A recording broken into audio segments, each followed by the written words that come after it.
manusia, Pak. Sejatinya manusia. Sejatinya manusia.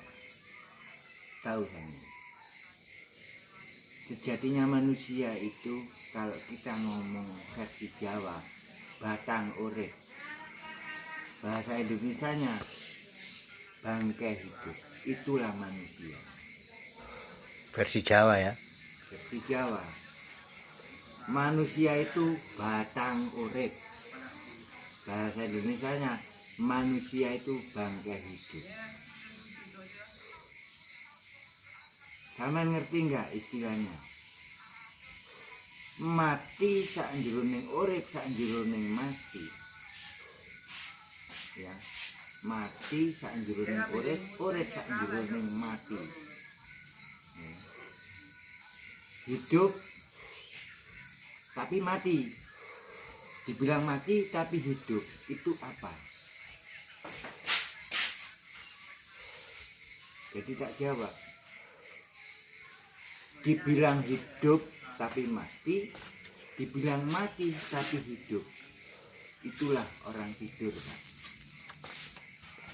Jadi versi Jawanya mati sak jroning urip, urip sak jroning mati.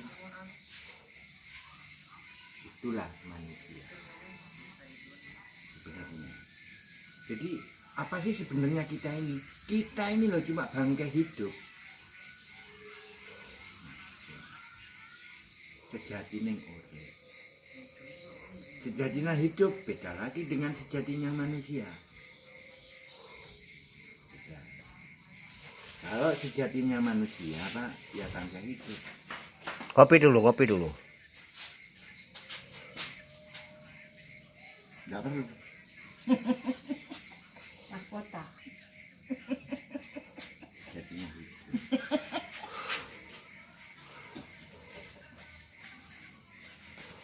Makanya, Pak, kita kembali ke manusia. Manusia itu diciptakan ke bumi pertama itu disuruh apa?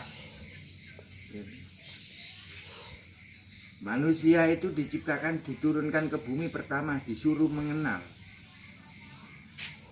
Bukan kamu dilahirkan ke bumi disuruh sholat, bukan. Disuruh sembahyang, bukan juga. Orang dilahirkan ke bumi itu pertama disuruh mengenal atau kenal. Nah, mengenal itu kan macam-macam, Mbak. Misalnya kalau dari keluarga muslim, anaknya dikenalkan lah dengan segala ilmu pengetahuan termasuk keagamaan. Begitu juga yang non muslim, kan begitu. Nah, omongan kita ini semua, Pak, termasuk ya rahmatan lil alamin. Omongan yang dirahmati.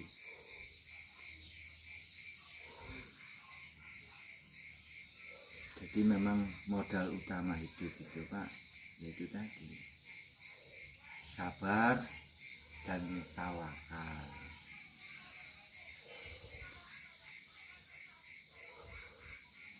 Sabar, sabar. Terus tawakal. Tawakalnya di mana kan gitu. Tawakal ya nunggu kita mati baru tahu. Seperti akhirat kan begitu. Ngerti nggak akhirat? Akhirat itu, Pak, akhir hayat. Jadi kalau orang sudah sekarat, itulah namanya akhirat. Akhir hayat. Akhirat. Tapi kalau sembuh lagi kayak Nah, mukjizat. Makanya kembali lagi hidup itu misterius problem, Pak. Manusia itu hanya bisa meminta dan memohon. Nah, tapi namanya manusia hanya bisa meminta. Contoh, Pak, Kalau kita punya kendaraan, kita wajib bayar pajak, kan begitu. Itu pun orang sering terlena, Pak. Jarang kita membayar pajak. Begitupun manusia sudah tahu kita diwajibkan sholat 5 waktu, tapi kita terlena. Itulah yang membuat kita lupa, Pak. Ketilang sama Allah akhirnya ya. Ya ketilang kalau bawa kendaraan, ya kan? Tapi kalau kita wajib, nah kembali lagi ke misteri Rudin tadi, wajibnya aja kita nggak dilaksanakan, manusia hanya bisa meminta begini, ya Allah berikan, loh, tapi kewajibannya nggak dilaksanakan. Ibaratkan kita meminta sesuatu, loh pajaknya nggak pernah dibayar kok. Ya lama-lama ketilang, loh ketilangnya di mana? Termasuk sudah pikiran sumpek kerja, ada aja yang mobil rusak dan lain sebagainya, karena kita lupa dengan pajak tadi, Pak. Pajak nomor 1 itu pajak, Pak. Pajak akhirat dan bumi, Mbak. Nah, makanya jadilah orang yang Rahman Rahim, jadilah orang yang cinta dunia dan akhirat. Itu jadilah orang yang Rahman Rahim. Beda, Pak. Kalau kita ngomong Bismillahirrahmanirrahim dengan menyebut nama Allah yang Maha Pengasih dan Penyayang, tapi kita berupaya jadilah orang yang Rahman Rahim, dalam arti jadilah orang yang cinta dunia dan akhirat. Jadi tadi jangan lupa kita membayar pajak. Hanya bisa meminta. Contohnya lah, kalau kita ngomong bernegara, rakyat minta bantuan ke pemerintah supaya dibantu ini, dibantu itu, dibantu ini. Tapi pajaknya nggak pernah diperdulikan. Ujung-ujungnya nunggu pemutihan. Kan begitu. Sama aja. Kita minta sama yang Maha Kuasa. Loh tapi pajaknya nggak pernah dibayar. Golek diskonan. Makanya Pak, kalau kita menimba dari surat Al-Fatihah, Pak, jadilah orang yang seperti dalam surat Al-Fatihah tadi itu. Tak kasih contoh, Pak, 1 ayat aja di surat Al-Fatihah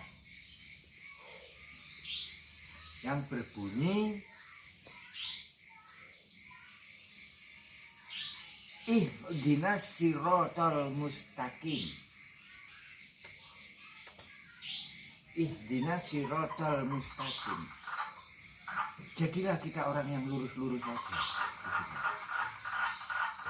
Jadi uraian kata tadi saya semua itu, Pak, saya akhiri dengan usikum wa nafsin bitaqwallah. Wassalamualaikum warahmatullahi wabarakatuh. Waalaikumsalam warahmatullahi wabarakatuh.